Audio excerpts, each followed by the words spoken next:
Well, it's time for another episode of Formula Drift Insider, so strap on your Takata belts and let's get this thing going as we break down the last event of the Formula Drift Championship in the deep southeast corner of the country at Palm Beach International Raceway.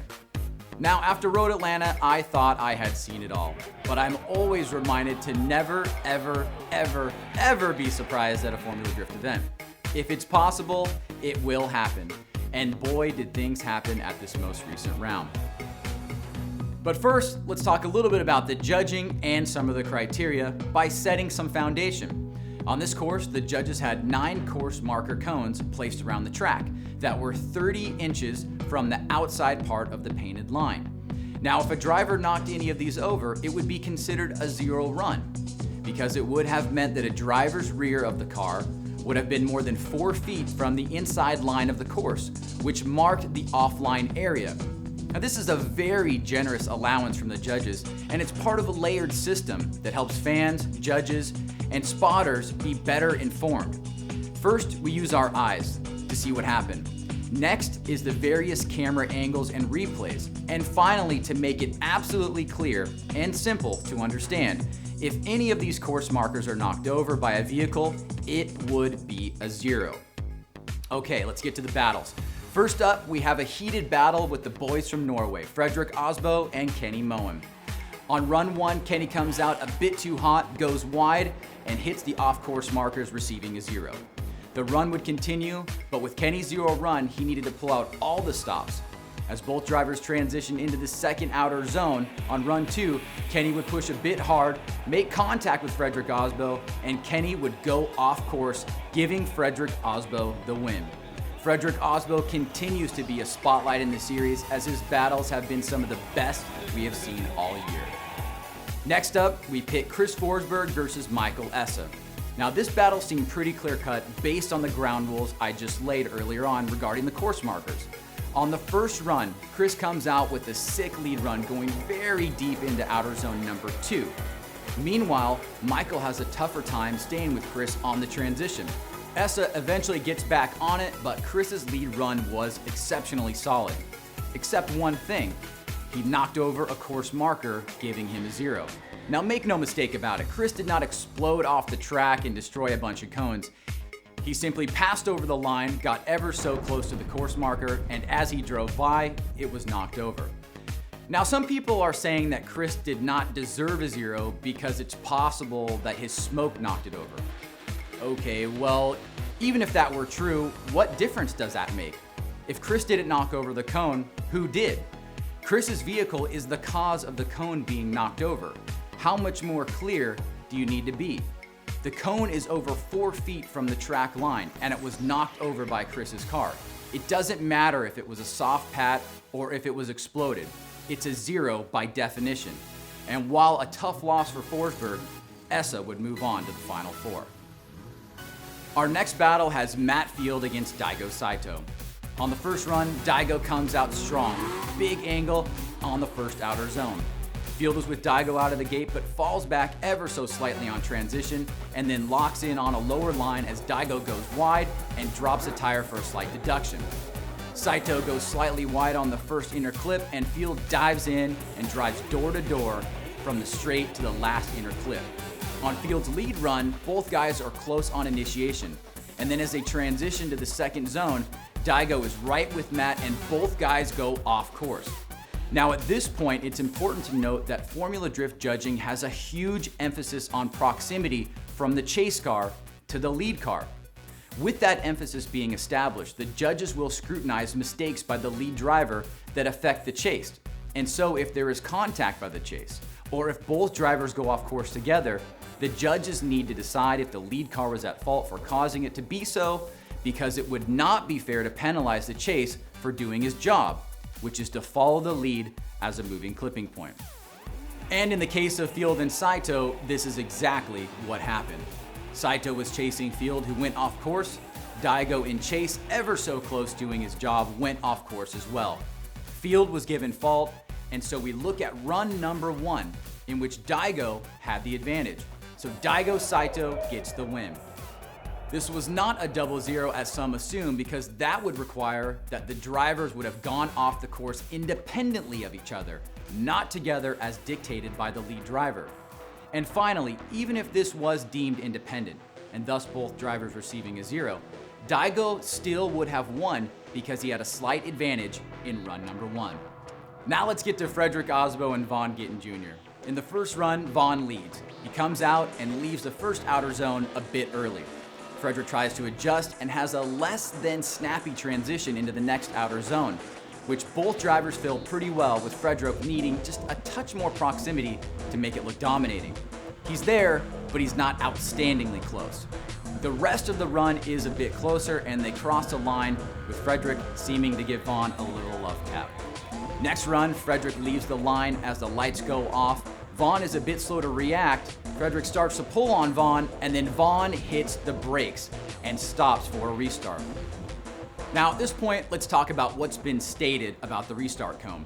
We know it is only for the chase to initiate. It can be used by the chase if he feels he got punked off the line, got a bad start, or if he feels for any reason he's not in a good position to chase.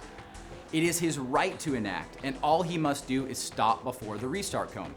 Never has it been stated that the chase driver must come to a complete stop and turn around in front of the cone, or it would be a zero for that driver. You can tell Vaughn doesn't get a good start, and you can clearly see him braking way before the cone, indicating that he's using the restart cone. Either way, it was a valid restart by definition, and consistent with how it's been used before. Frederick was allowed to go back and get a new pair of tires, and we got back on the line. The boys were off, and Frederick has a really good lead run, but Vaughn is very close to him most of the course. And it's enough for Ryan Lantane and Brian Eggert to give him the win, with Andy Yen going one more time. I will say though that more specificity is better than less. And if Formula Drift is going to allow for a restart cone in the future, all contingencies should be examined and thoroughly explained to avoid controversy. Now at this point in the competition, everyone has been flooded with emotions going up and down again, that we've neglected to realize that Michael Essa, a driver who has never seen an FD podium, now finds himself in the finals against Daigo Saito, who took home a win in the Final Four against Vaughn+gittin Jr., who crashed into Saito in the final turn and not only took himself out of competition, he almost took out Saito permanently, as the damage that Gittin caused was severe. Saito finally got to the line, and so he battled Essa into the finals. Saito's car may still have suffered from damage by Gittin, as time was running out for him to fix it, but Michael Essa was stellar. And as he crossed the finish line, everyone knew he was our winner at round number 3 at Palm Beach International Raceway. Congratulations to Michael Essa, it was very well deserved. All right, well that's it for this episode of Formula Drift Insider. On the next, oh, you didn't think we would actually not address the most controversial call of the weekend, did you? All right, let's talk about June Mang and Tony Angelo. This by far received the most amount of response, not only on site, but also online afterwards. First, we need to start with the run as we saw it live. Tony goes out with the lead, has a pretty good lead run. Most people would give Tony Angelo a slight advantage. Second run, June initiates. Angelo almost makes contact with him. He straightens, and now Angelo is on a shallow line. He comes in tight, almost hits June again, and straightens at inner clip number 1. And then Tony falls back, and as June lifts for inner clip number 2, Tony hits June, and the run is over. Now, as one of the announcers, what I like to do after a run is go over to the judges before they give their vote and say my opinion out loud to them, and give them an opportunity to confirm my opinion is the same as theirs, or if any of them want to add or say something different, then I can report it to the fans. As I went over to the judges, I said the following about the run.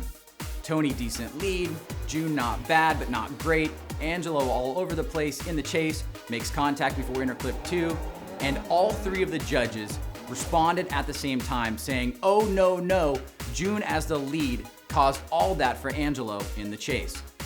They said June had an abrupt stall on entry and on inner clip 1 and near inner clip 2, which caused Angelo to make contact with him. Now at this point, I knew right then and there that there was a disconnect. To have all 3 judges be in stark contrast and thinking the same thing was something that I have never seen before. In the past, there might be one judge that sees something slightly different, or one judge that might favor a tire drop over a weak line, but never have I had all three been in stark contrast to what I saw. And this made me realize something. It made me realize that this run showed a disconnect, at least between me at that point and the judges, on judging the lead driver. Now, once the results were confirmed and based on the overwhelming feedback and the negative response on this call from not only fans, but also people in our very organization, I have to say that even if the judges were right by criteria, and in their opinion, they were, and I can see that, it simply has to be wrong on the basis that the judges and the fans cannot be so far apart. This isn't what we need, and Formula Drift has to be strong enough to make rules that are easier to understand, as well as criteria, even if we have to soften our stance on proximity, because that is where most of this stems from. We've added layer upon layer upon layer of criteria over the past few years that gives drivers more information on what is okay versus what is not okay, like what constitutes a zero or the 2 strikes rule. And the biggest thing, but also the hardest to judge and to understand for the fan, is what the lead car can or cannot get away with, since there is so much emphasis on proximity for the chase driver. With that being said, for the betterment of the sport, we can't have runs like this define the standard of a majority rules win run. It has to be simpler and easier to understand, and this is something we all ought to think about. Those that want more criteria need to think about what is too much criteria, and those that want none need to know that teams have to understand how to win. To be a judge should not require knowledge that cannot be accessed by the fan, or how in the world do we expect them to know anything if the process of doing so requires page after page of criteria? Definitely something to think about. All right, well, now we're really done with this episode of Formula Drift Insider. Thank you for joining us, and as always, like us on Facebook and follow us on Instagram and Twitter. And of course, if you want to ask me any questions about the show or anything else, you can leave them right here. Till next time.